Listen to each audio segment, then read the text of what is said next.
Earlier, David Martin told us about the fall of Saigon. But for some, the end of the war in Vietnam began a surprising new chapter.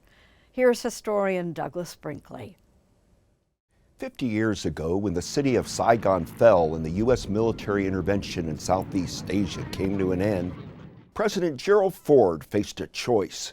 Many anti-communist South Vietnamese feared forced relocation and political persecution at home and looked to America for refuge. But the American public was bitterly divided over whether to accept such a large influx of refugees.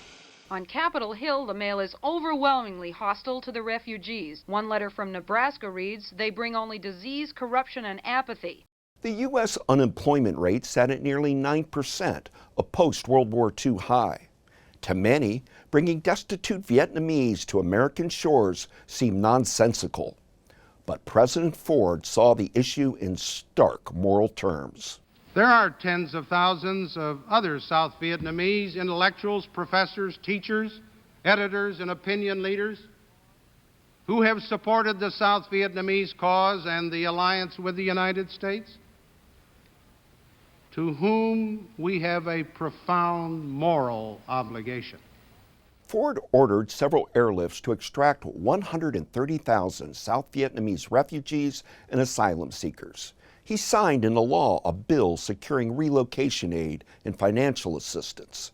And he corralled a coalition of religious groups, Southern Democratic governors, and labor leaders to secure their housing and employment. At first, many of the new refugees relied on public assistance and took low-paying jobs.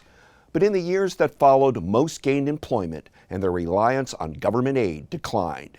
They became small business owners and pillars of community, contributors large and small to the American tapestry.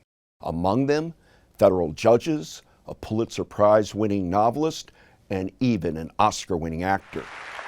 My journey started on a boat. I spent a year in a refugee camp, and somehow I ended up here on Hollywood's biggest stage. Ford's decision to welcome these refugees wasn't just the right thing to do, it was smart. He realized that in a nation of immigrants like ours, strength derives in large part from diversity. His leadership showed compassion, political courage, and moral clarity, qualities our leaders could use today more than ever.